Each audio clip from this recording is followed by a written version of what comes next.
तूने आज जो प्रश्न किया है, शास्त्रज्ञ जन उसको बहुत श्रेष्ठ मानते हैं। वह प्राय सूत्र रूप है, तो भी गंभीर, अर्थयुक्त और मुमुक्षुओं के जानने योग्य है।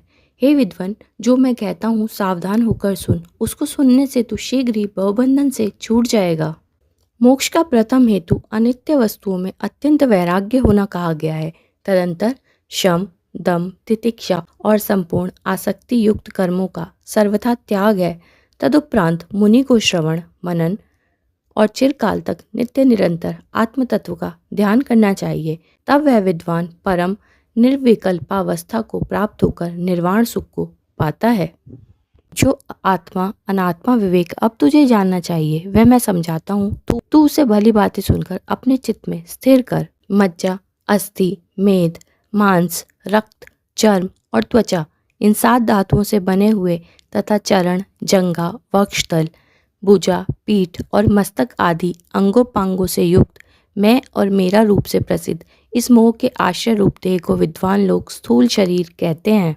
आकाश, वायु, तेज, जल और पृथ्वी ये सूक्ष्म भूत हैं। इनके अंश परस्पर मिलने से स्थूल होकर स्थूल शरीर के हेतु होते हैं और इन्हीं की तन्मात्राएं भोक्ता जीव के भोग रूप सुख के लिए शब्द आदि 5 विषय हो जाती हैं।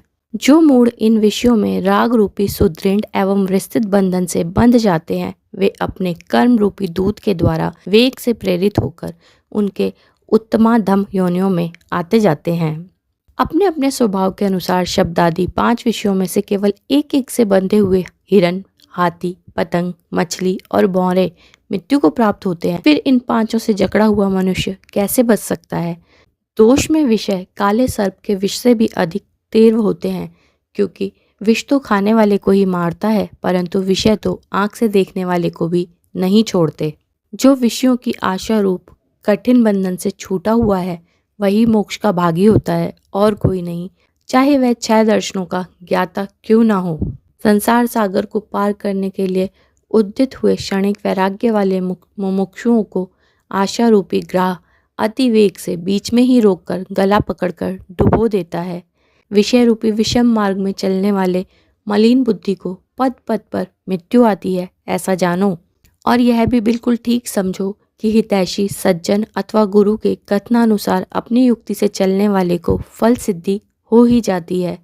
यदि तुझे मोक्ष की इच्छा है तो विषयों को विष के समान दूर ही से त्याग दे और संतोष, दया, क्षमा, सरलता, शम और दम का अमृत के समान नित्य आदरपूर्वक सेवन कर। जो शरीर पोषण में ही लगा रहकर आत्म तत्व को देखना चाहता है, वह मानो काष्ठ बुद्धि से राह को पकड़कर नदी पार करना चाहता है। शरीर आदि में मोह रखना ही मुमुक्षु की बड़ी भारी मौत है। जिसने मोह को जीता है वही मुक्ति पद का अधिकारी है। देह, स्त्री और पुत्रादि में मोह रूप महामृत्यु को छोड़ इसको जीत कर मुनिजन भगवान के उस परम पद को प्राप्त होते हैं। त्वचा, मांस, रक्त, स्नायु, मेद, मज्जा और अस्थियों का समूह तथा मलमूत्र से भरा हुआ यह स्थूल देह अति निंदनीय है। पंचीकृत स्थूल भूतों से पूर्व कर्मानुसार उत्पन्न हुआ यह शरीर आत्मा का स्थूल भोगायतन है। इसकी प्रतीति की अवस्था जागृत है, जिससे कि स्थूल पदार्थों का अनुभव होता है। इसकी अवस्था जागृत है, जिसमें कि स्थूल पदार्थों का अनुभव होता है। इसमें तादात्म्य को प्राप्त होकर ही जीवमाला, चंदन तथा स्त्री आदि नाना प्रकार के स्थूल पदार्थों को बाह्य इंद्रियों से सेवन करता है।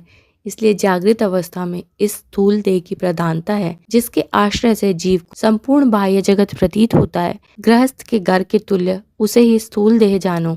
स्थूल देह के ही जन्म, जरा, मरण तथा स्थूलता आदि धर्म है। बालकपन आदि नाना प्रकार की अवस्थाएं हैं।